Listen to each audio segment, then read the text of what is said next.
Most people expect transformation to announce itself loudly with certainty, confidence, and visible proof. But the most consequential inner shifts rarely feel impressive when they begin. They feel quiet, private, almost underwhelming. Often they arrive as disorientation rather than clarity, as a subtle withdrawal from ways of living that once felt natural.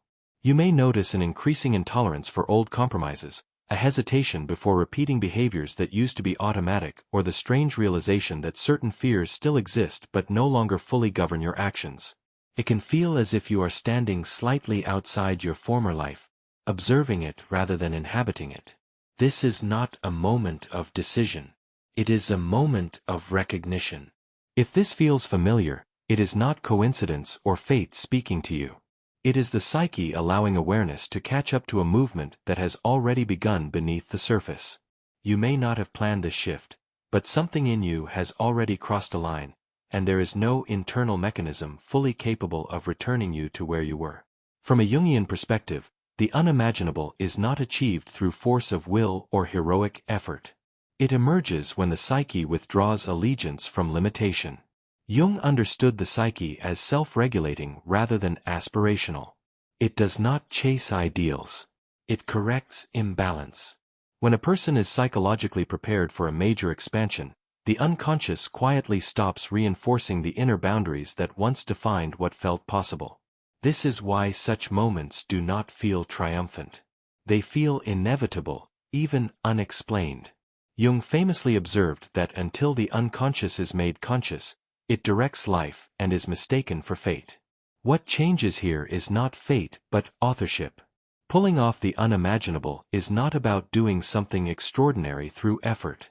It is about acting without the internal resistance that previously made certain actions impossible.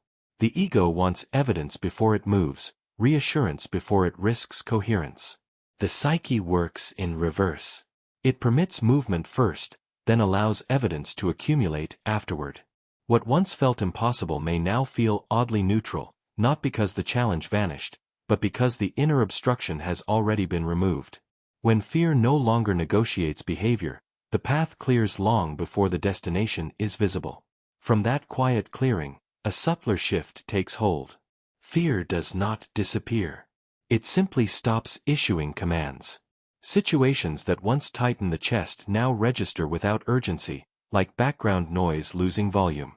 Old anxieties still arise, but they no longer freeze movement or dictate timing. You may notice yourself acting while fear watches from the side, present yet oddly irrelevant. This is not courage in the heroic sense, and it is not numbness. It is the moment when fear ceases to organize behavior. Jung understood fear as a pattern sustained by psychic investment. When the unconscious withdraws energy from outdated protective arrangements, fear remains as sensation but loses authority as organizer. The psyche reallocates energy away from rehearsal of catastrophe and toward responsiveness to reality as it is. This shift confuses the ego, which equates safety with hesitation and control.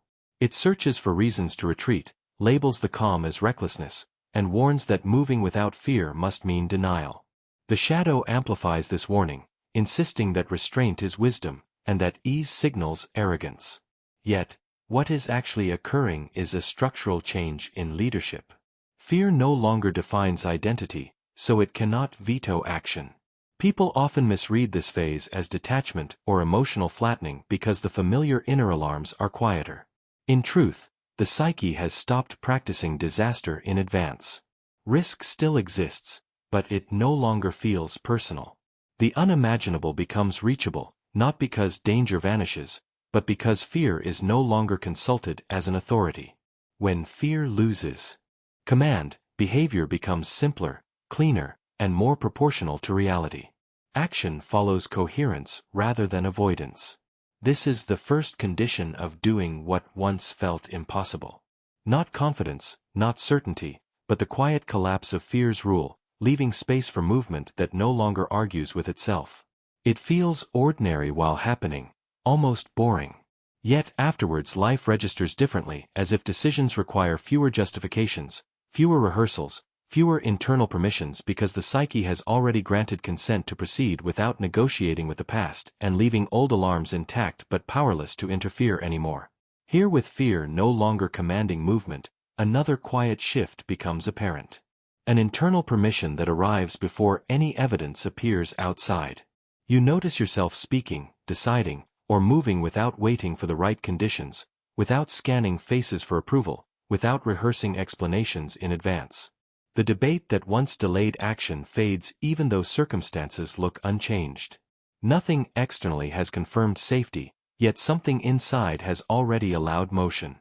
This can feel disorienting because the mind expects permission to come from results, reassurance, or timing. Instead, allowance emerges first, calm and unannounced. Jung understood this sequence clearly. Action follows inner alignment, not external readiness. When the unconscious supports a direction, hesitation dissolves without needing proof. The psyche does not wait for guarantees. It establishes coherence internally and lets behavior follow. The ego resists this order. It wants evidence before exposure, certainty before commitment. It insists that acting without validation must be impulsive or irresponsible.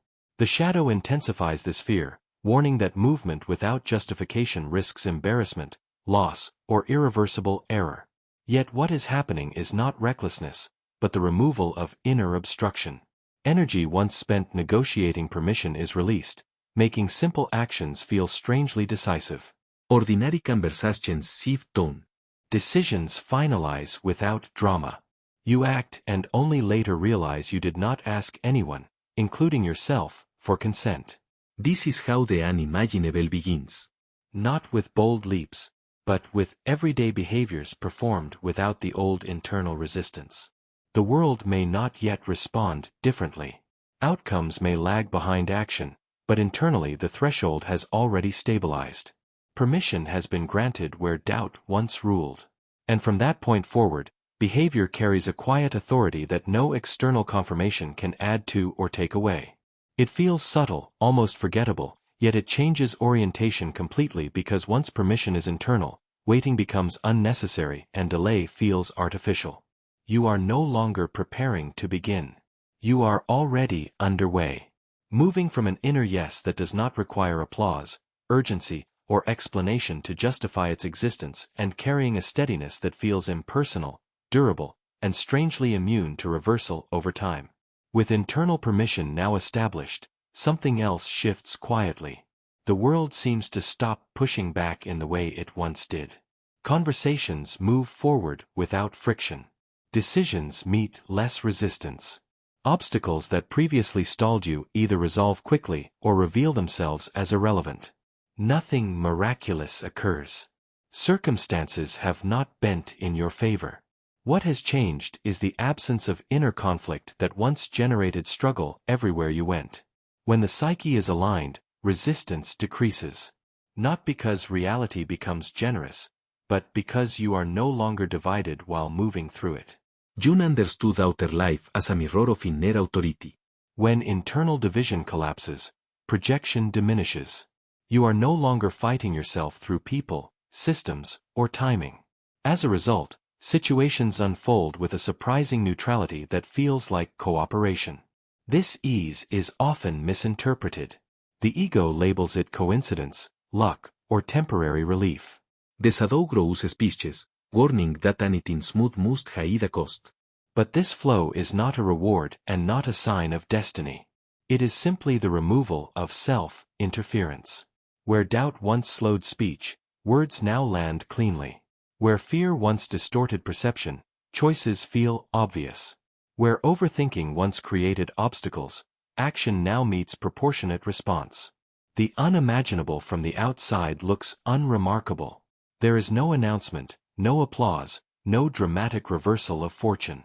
What changed happened earlier internally when coherence replaced negotiation. External reality is responding not to intention but to alignment. You are no longer generating resistance that needs to be overcome. Life meets you where you are without argument because you are no longer arguing with yourself. This is why progress now feels quieter and more efficient. Effort has not increased. Force has not improved outcomes. Conflict has simply stopped being manufactured from within.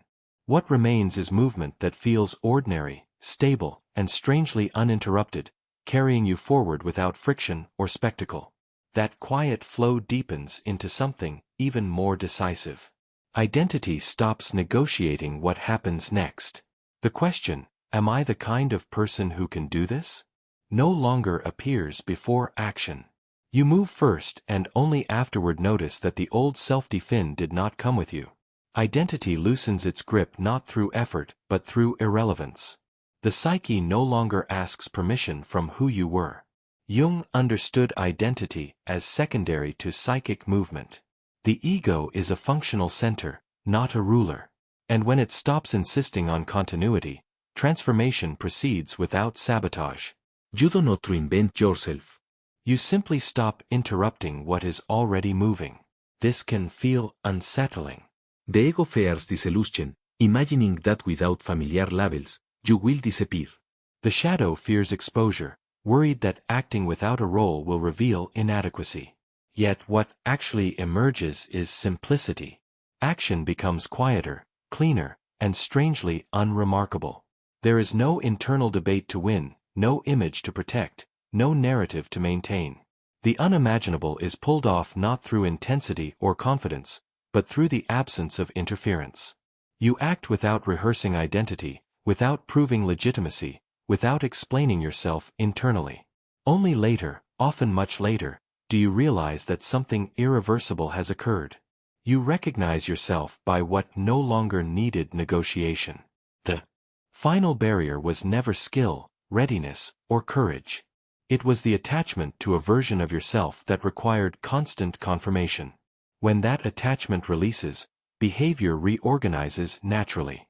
Outcomes shift because nothing inside is resisting them. Identity did not expand.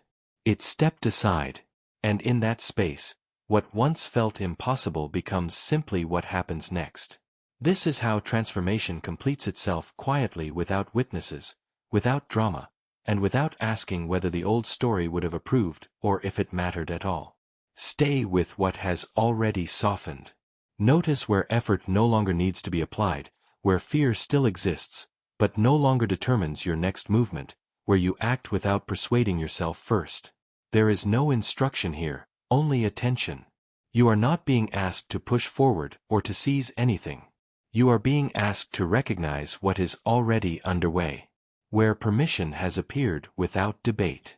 Where hesitation no longer organizes your choices. Where behavior moves ahead of explanation. This is not motivation. It is posture. The body and psyche have already adjusted, and consciousness is simply learning to stand in the position they have taken.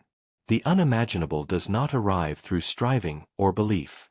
It arrives when the psyche has already decided that resistance is no longer necessary, and action follows as a consequence rather than a goal. What feels unimaginable is only unimaginable to the identity you are no longer being governed by. The psyche does not announce its decisions or dramatize them for the ego. It enacts them quietly, then allows awareness to catch up after the fact. If something that once felt unreachable now feels oddly accessible, not exciting but possible, not certain but available, it may be because the internal conditions that made it impossible have already dissolved. Nothing has been promised. Nothing needs to be claimed. Something has simply shifted beyond negotiation. This is Echoes of Psyche, where the shifts you barely notice within yourself explain the moments you later call impossible.